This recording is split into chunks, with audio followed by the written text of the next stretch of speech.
Hey everyone, back again. Today I'm going to conclude of Grammatology, starting with the second half titled Nature, Culture, and Writing. Now, before jumping into that, check out last week's episode because you'd be totally confused if you just started here. But if you want to follow me on Instagram, you can do that at theory_and_philosophy. If you're listening to this on YouTube, you can find it in podcast form anywhere where you get podcasts pretty much, where there won't be any ads or anything, or vice versa if you want to watch YouTube videos where I have videos sometimes. If you want to help me out, keep me motivated to keep doing these, like, share, subscribe, tell your friends, leave 5 stars, leave reviews. I'd love to hear from you. You can help out monetarily as well if you want via the links in the description, but obviously no pressure. So let's jump into this, starting with the very beginning of the second part, The Age of Rousseau, or Introduction to the Age of Rousseau. So Rousseau, Jean-Jacques Rousseau, exemplifies for Derrida this logocentric logic, so to speak, in that he is the mark of what Derrida calls the reduction of the trace. So, as I talked about in the last episode, talking about the trace as that view upon writing as supplement, as a thing that is detached from the truthfulness or the kind of godly logos-like nature of speaking, of the immediacy and presence of speech. Rousseau is a figure that tries to shut that out. But beyond Rousseau, he's also going to talk quite a bit about Lévi-Strauss, and we're going to start, at least that puts us into chapter 1, The Violence of the Letter, from Lévi-Strauss to Rousseau.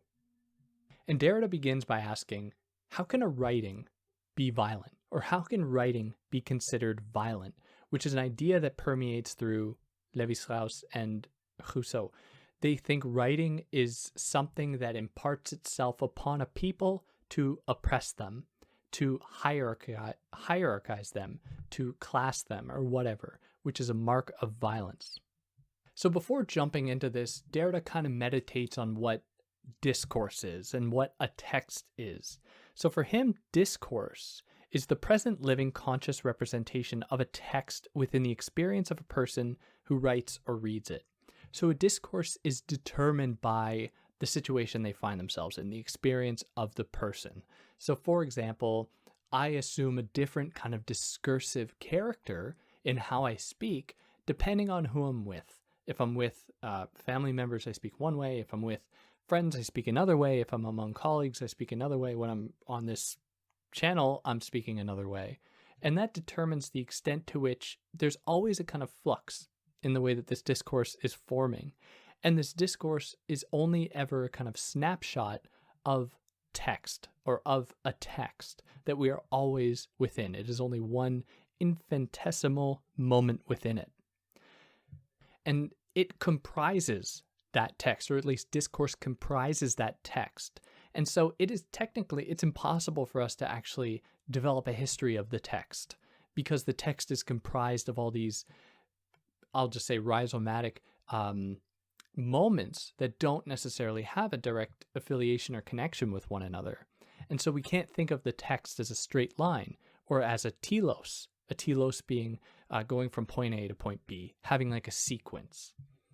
But he uses interesting imagery here, and he describes it having like a kind of root system, like racine, like having these kind of subterranean structures, without these subterranean structures kind of housing it, kind of limiting its potential. So the way I like to think about it is, imagine a group of people that have just found themselves within a fog. Like a fog has rolled in over this group of people. Now let's imagine each person as discourse, and the group of and the fog, I should say, as the text. Each person might lose sight of the other, embracing only their immediate surroundings, that is their own discourse within the text, but they can't actually get a full glimpse of the text. They can only get part of it. Or there's that old, I don't even know what to call it, parable, I don't know, the thing where you have blindfolded people touching like parts of the elephant, and one person touches the trunk and thinks it's a snake, and another person touches the foot or hoof or whatever and calls it a tree trunk or a stump or something. And all on their own, they have their own image of the thing that they can't actually construct a full image of. Now, for Derrida, it's not like you can take off the blindfold and then see what, the thing actually is, because we can't actually see that, which is why I prefer the fog imagery. You can't actually see fog in its entirety, even though it engulfs you, it envelops you. So this text is the logic of the trace of différence, which always implies difference, transformation, becoming, I'll just say, that gives possibility to history because it gives possibility to everything. And it is the thing, and therefore logocentrism, but it is also the thing that evades a kind of grounding by logocentrism, by history. It is refused itself an origin because, that would actually, it doesn't have an origin, but that doesn't mean that logocentrism doesn't come in and say, we are going to impart upon you an origin that can then be the transcendental signified, the kind of originary point from which everything emanates. So it's only within the text with something like logocentrism that we see the formation of various sites, of various different centers that can be construed to be true or having like origin points or having like a kind of permanence to them within the text. And one such thing would be like science, that is accredited to often just to humanity. It is being the thing that is meant to explain humanity, but through the exclusion of writing. And we will come to see in Rousseau how passion, which is a human phenomenon, is associated with speech, the origins of language through speech, which is privileged. And we see that being, only reserved for humans, essentially, along with writing. So Levi-Strauss took up this idea from Rousseau about the passions, or about passion, not the passions, about passion in motivating language.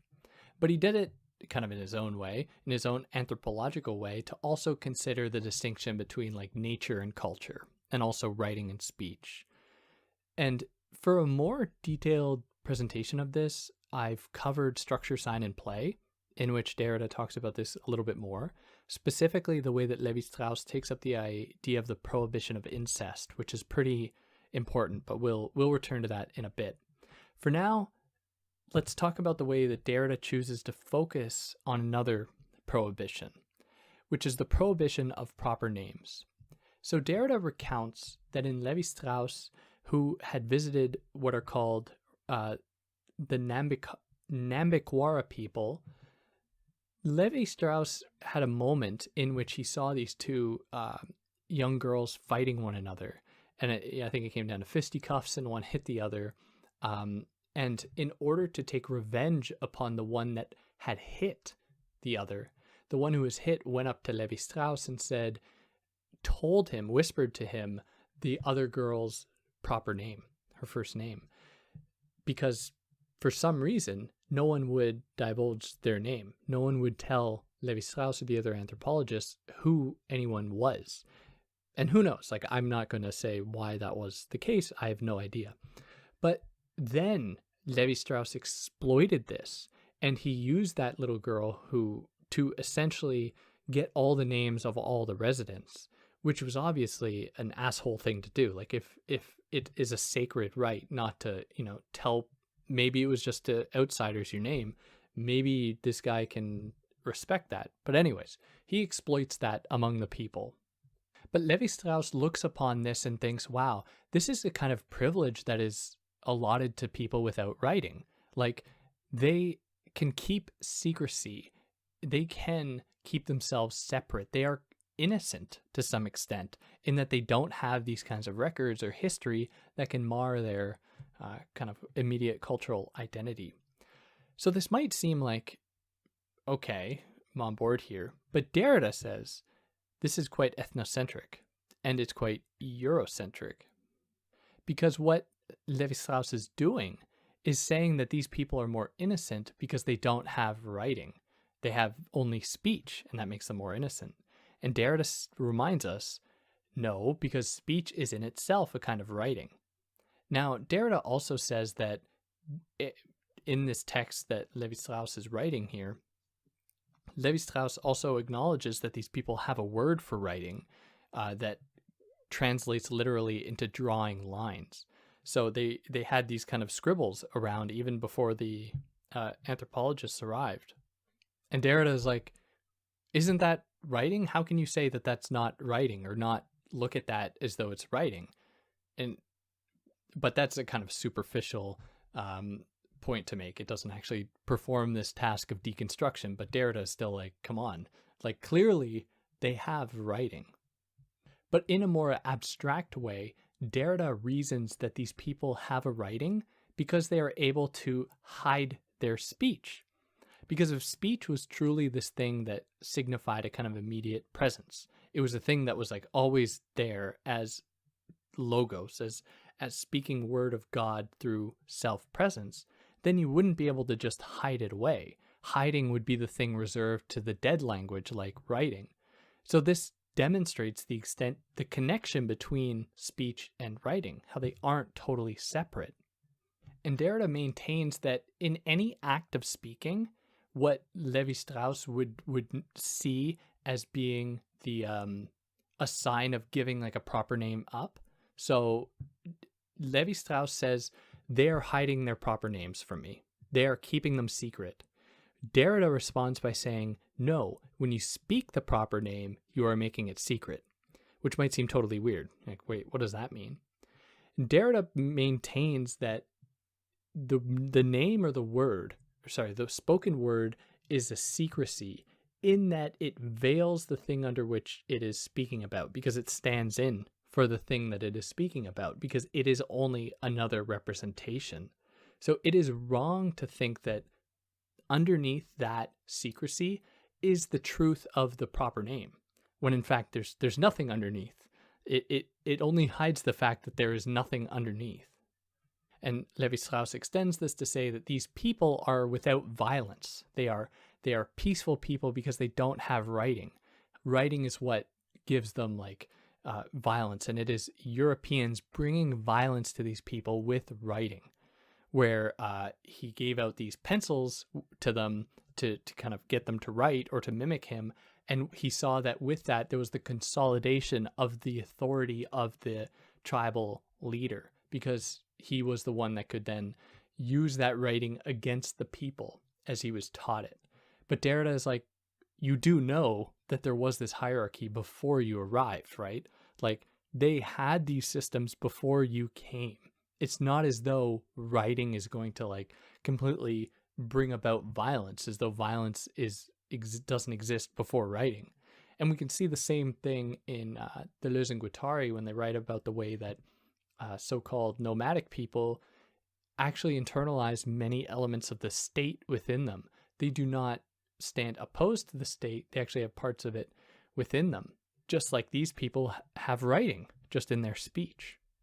So all of this that Lévi-Strauss espouses here, even though it might seem to be kind of progressive, because he's saying these people are innocent and pure and Europe is violent and classed and whatever, Derrida's like, what you are actually doing is maintaining a distinction between us and them that is imminent to a kind of binary logic, or that is part of a kind of binary logic, but that is imminent to logocentrism.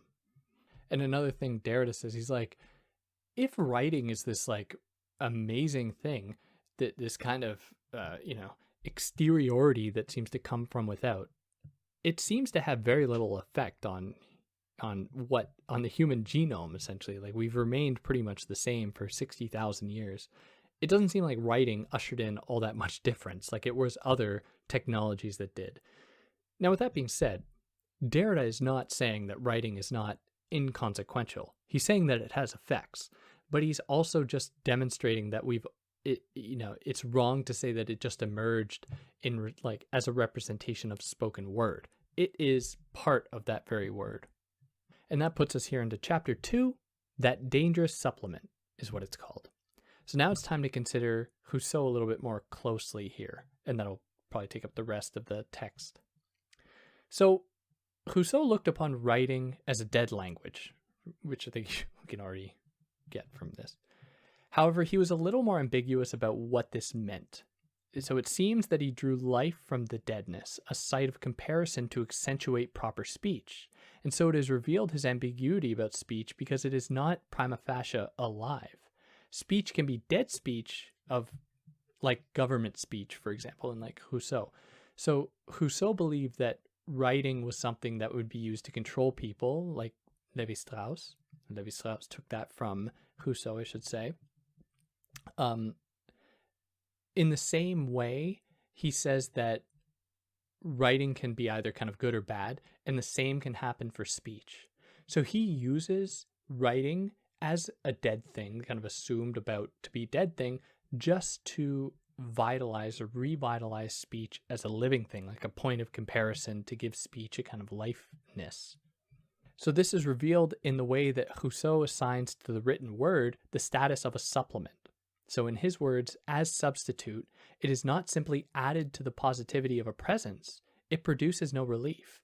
Its place is assigned in the structure of the mark of an emptiness. And the supplement essentially procures, it kind of accrues or amasses an absent present through its image.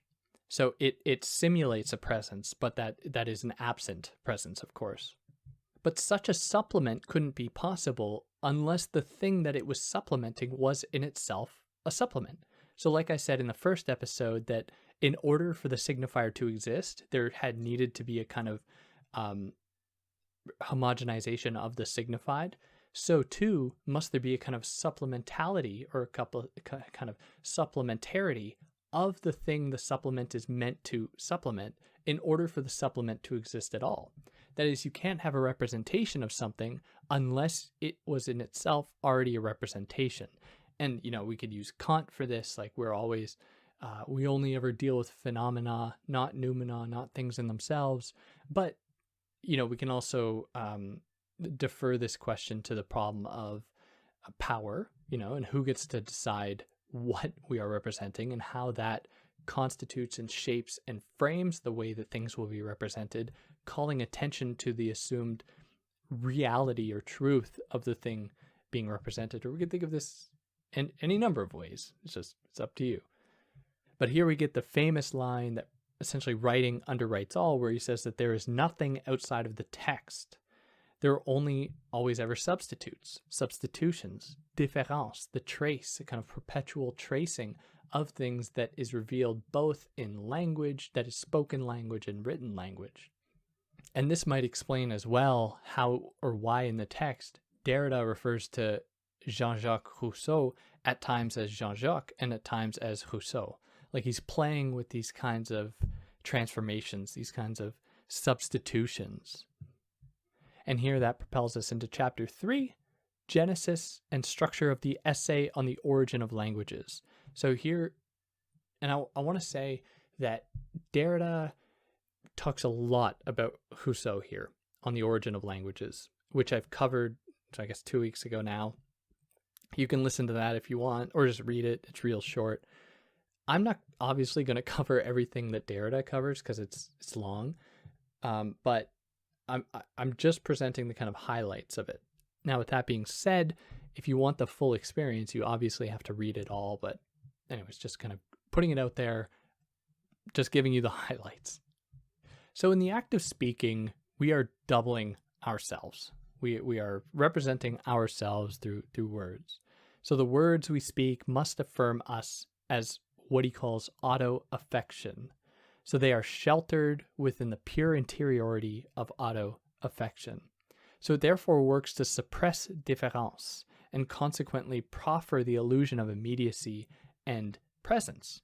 So when we speak, we are still, at least within this paradigm, maintaining the idea of auto-affection, a kind of interiority, origin from which the words emanate, the thoughts that give them a kind of potency, give them their potential. And with that, of course, comes an appreciation of presence, of immediacy, where you try to connect with other people in as pure a fashion as possible, like through speech as opposed to writing. And we hear this echoed a lot in media studies in the work of John Durham Peters, who I've covered on this channel as well, that you can listen to, where there's a kind of a fantasy about communication being between like angels, like spirits, where spirits can exist right on top of one another and there's perfect communication where absolutely nothing is lost. There's no misunderstanding allowed. That is the dream of communication here, and it is one that is really proffered up by logocentrism. But of course, logocentrism and Western metaphysics as its kind of child can never think this fact, because if it did, it would undo itself completely. It can't come to terms with the fact that the idea of presence, as it is appreciated, is a total fabrication, or it belongs to a specific time, to a specific logic of history, historicity, logocentrism, that would simply undo it if it came to terms with it. So now moving back to Rousseau. So in the origin, or in the essay on the origin of language, Rousseau equates speech with liberty and writing with non-liberty, essentially. So Derrida says that desire is that which tries to escape this binary, and desire for him, even though he only mentions it briefly, is an element of the trace, is an element of différance, as opening up possibility for becoming, for change that escapes the binary of like speech and writing, or presence and non-presence. So we keep going here. For Rousseau, passion and desire is what births language in the first place. So we can feel pity for others, and we learn to express it verbally.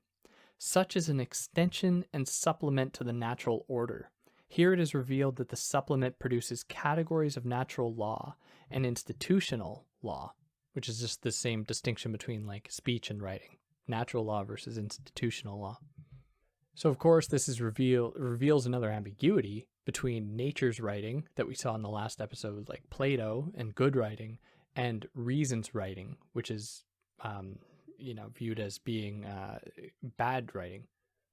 But anyways, for Rousseau, language emerges from passion and pity.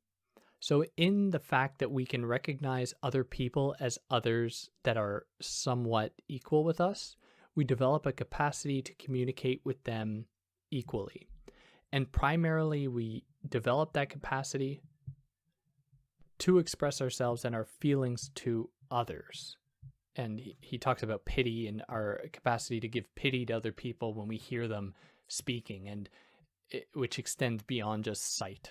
So in Rousseau, just to give a kind of brief recap, he says that if we see someone suffering, we can't we can't feel pity for them, because seeing is dead. He equates seeing with like reading words, whereas hearing them tell us their story with speech, then it can move us. It can change us. And so he identifies that within humans is not only a need for like food and shelter and stuff, but there's also a need for this kind of emotional connection that is only afforded by speech. So Derrida identifies that there's a gendered component with this, where women are associated with a kind of wild passion that isn't like lent to like real expression of experience and pain and suffering, but instead it's just like sensible signifier type passion, whereas men are associated with a kind of natural passion. And so it is, as kind of preordained by nature for Rousseau, it is the job of men to restrain women. So this happens overtly, obviously, with like various structures put in place to subordinate women, but it also manifests itself as a kind of self-surveillance in the way that women are expected to be like modest and to keep themselves under control.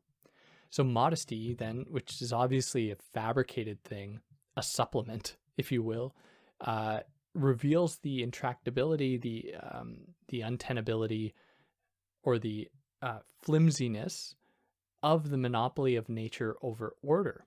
Clearly, nature is not as potent as we believed.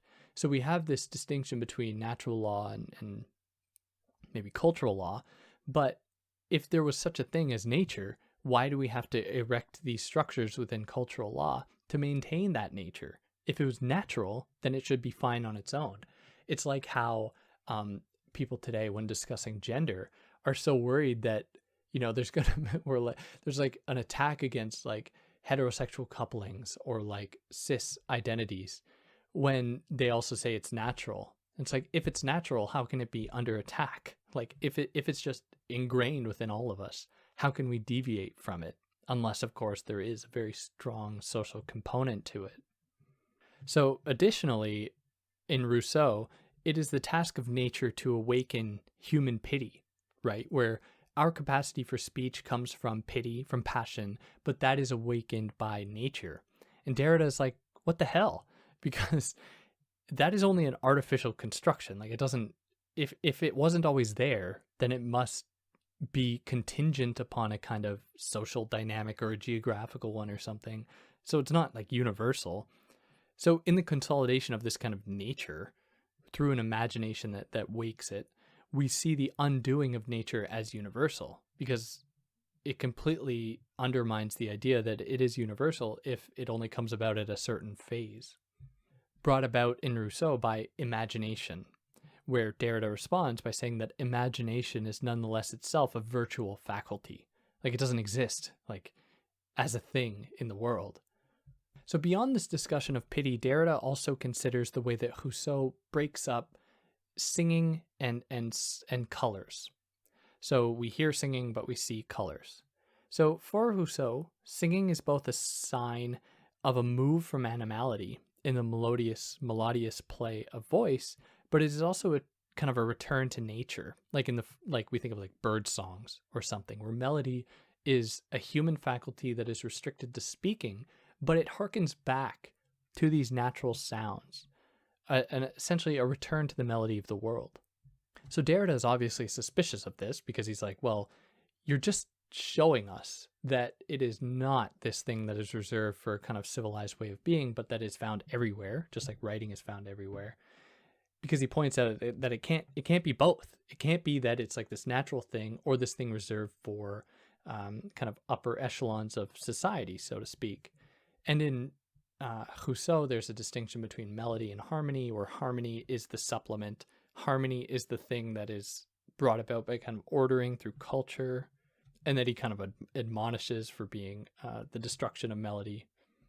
But in all of this is revealed within Rousseau a tension between good and bad imitations. Like, he likes melody as imitation of nature and birdsong, but he doesn't like writing as a kind of imitation of an imitation, so to speak.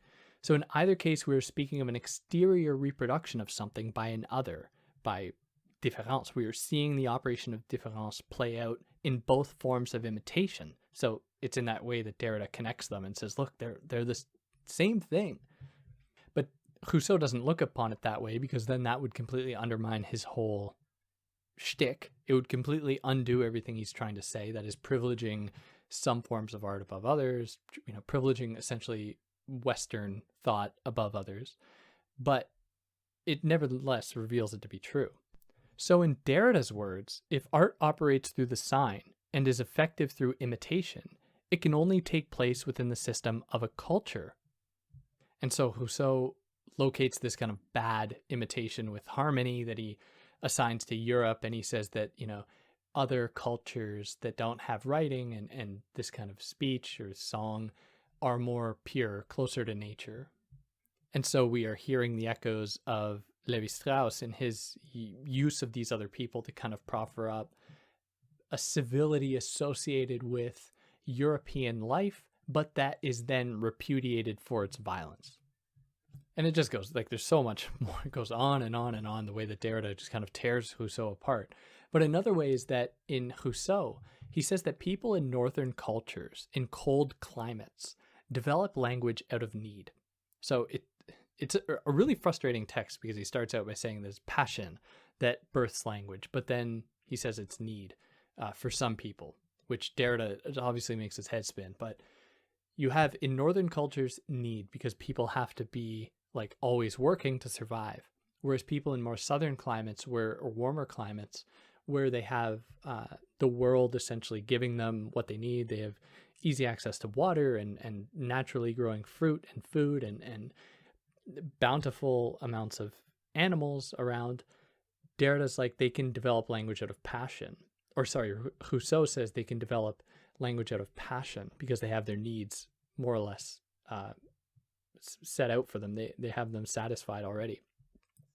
So Derrida's like, well, what is it? Like, is there an origin to language, or is it geographically specific? Is there a thing that gives birth to language? Is it need? Is it passion? Or is it just always contingent upon something else? And if that's the case, it demonstrates the extent to which it is not, this kind of universal thing. So Derrida forces Rousseau to confront his disdain of northern, colder cultures as, developing language just for need and not being like a kind of privileged site of language, or being like developing language for like violent means, just like getting through the day. He calls that the becoming writing of language within Rousseau, as revealing fundamentally the space of writing operates at the origin of language. So those people in northern cultures articulate, they actually participate in articulation as opposed to speaking.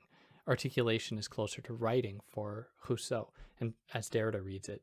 So it is within supplementarity, with this articulation in these northern cultures that develop language as a kind of tool to be used, that human is able to designate themselves as separate from nature, nevertheless. So in his words, all concepts determining a non-supplementarity, like nature or animality, belong moreover to the idea of truth itself, to an epoch of supplementarity. They have meaning only within a closure of the game, that is, différence. So they only when there is a reduction of that world to some extent, a foreclosure of différence, is there that potential for writing as a privileged site to emerge, but not privileged in that it is actively acknowledged to be privileged, but as something that is positioned as an association with higher living, like we saw at the very beginning of the book with Hegel's quote and with Rousseau's quote, this recognition of civility or association of civility with the alphabet, with writing. So then we see in Rousseau an emphasis on the shift from primitive life to civil life, which is marked by an introduction of language, this shift.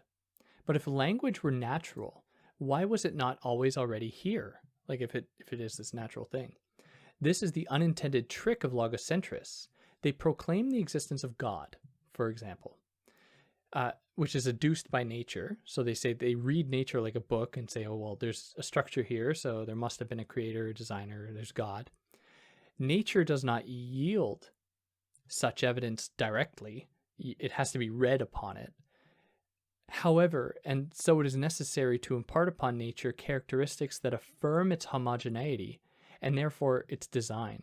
So such is done with the supplement that is also tacitly acknowledged to derive from without, an exteriority to humanity and the world, which then stands in as the possible existence of this God that is always seen as being exterior, and therefore from God. So logocentrism colonizes all domains on the service of itself, and it's really clever like that.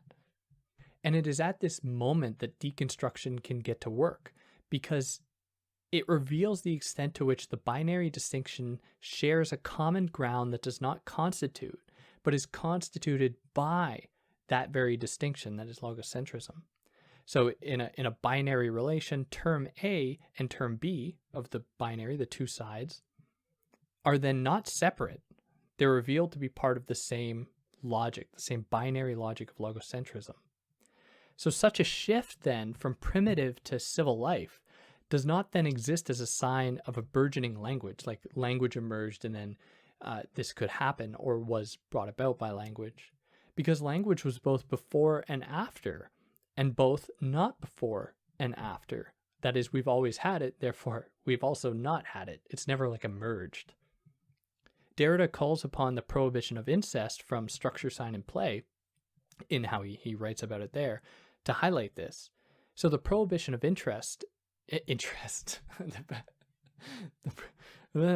the prohibition of incest does not mark transition from nature to culture, as is often assumed, that like you prohibit incest and then suddenly you opening yourself up to like civility.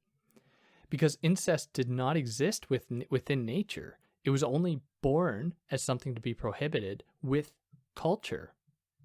So that is to say that in the prohibition, in the making incest illegal does not mark a shift into civilized living, because such a restriction only exists within civilized living. So we know then that civilized living must have preceded the thing that we believe it meant to have given it, brought it into existence through the prohibition of incest. So we see then that the exteriority, or the moment of possibility of civil life, civilization, of culture, was actually preceded by culture itself. And so we have this constant folding back upon itself. So the same can be said of language, where we can't say there was present a kind of language before civil life, because such a designation belongs to civil life itself. So when we look back upon certain cultures and say, oh, look, they don't have language, the only way we are able to say that is because we exist in a world in which we have designated language to constitute or to resemble a certain thing that is then only forwarded to affirm that superior position of the place of the civil life that is espousing that idea. So it's not as though one side can possibly be privileged over the other, even though they are, by looking at the kind of logocentric framing of the narrative.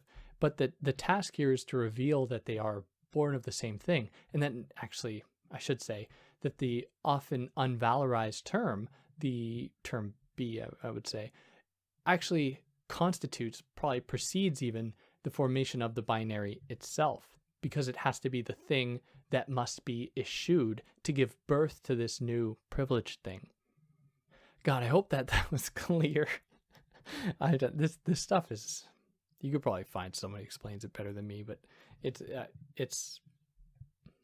not easy. It's not easy. Okay, that puts us here into chapter 4. From or of the supplement to the source, the theory of writing.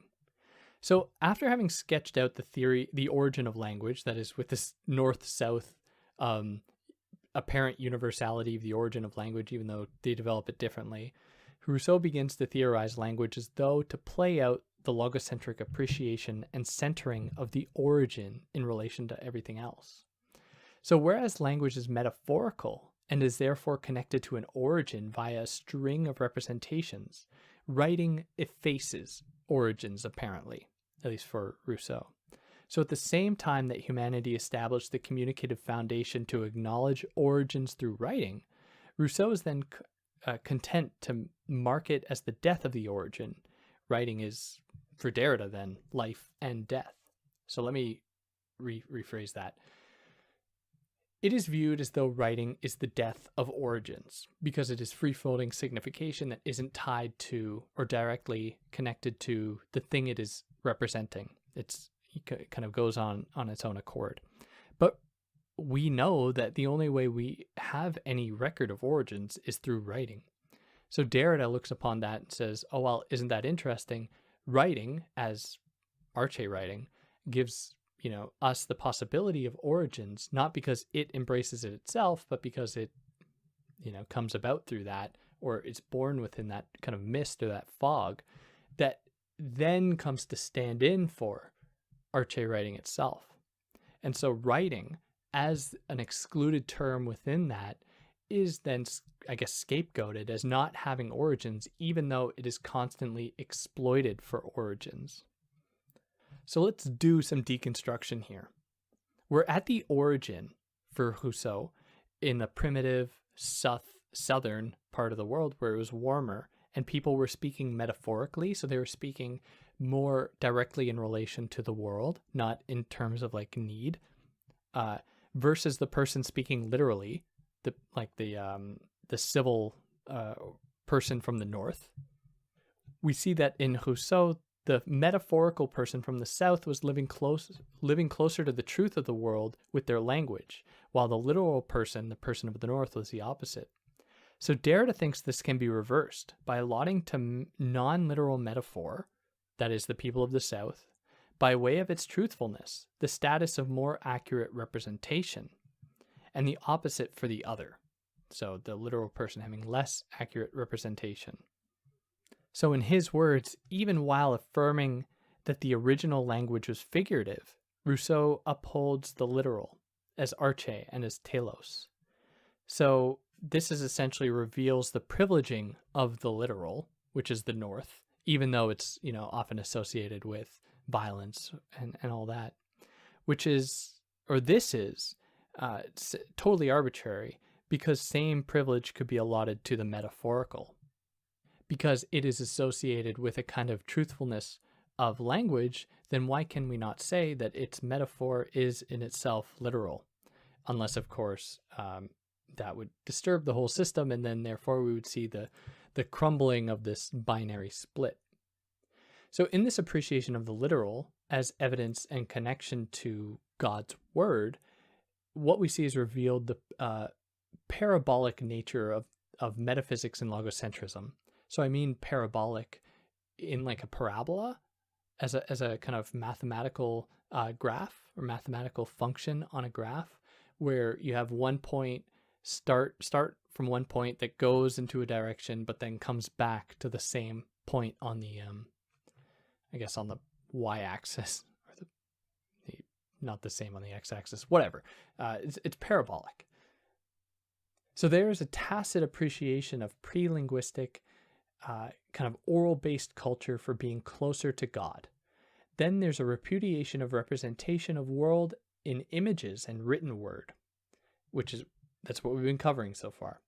However, in the phonocentrism of the written word, there is a return to the original connection to God. So like in the civil way of life, like with the alphabet, where you have phonemes connected directly to things, sounds in the world, what we see is kind of a return to this immediate attachment to the world. How else could philosophers have contented themselves with writing, unless they thought their writing to be like closer to God? So the philosopher was the one, Derrida says, that kind of catalyzed a move from poetry to prose in the history of the world. So even in the most archaic forms of writing, like with cave paintings, we are confronted with a writing. So in his words, there's never a painting of the thing itself. And first of all, because there is no thing itself. So he goes on into more detail about this, where first pictorial representations, like cave paintings, were heterogeneous. That is, representations did not abide by a structure found in language. They were kind of all over the place. Every representation was just the creation of a single person that represented as close as they could the world. So it was heterogeneous. It took on different forms. So too can the same be said of the last stage of writing, this kind of alphabetized, detached writing from any kind of structure in its own self, because it's free floating now, right? So we're ending the book kind of where we started here. So this writing was, for Rousseau, potentiated by trade and commerce, where there was a desire to form a kind of lingua franca within language. A language is lingua franca, so that there would be a possibility for different people of different languages to connect with one another. So it was dropping structures of specific languages in favor of a kind of free-floating, communicative one fostered by exchange and trade and stuff, where disparate people could communicate. So in this stage, there is a move from signifying rules to a kind of heterogeneous play of signification.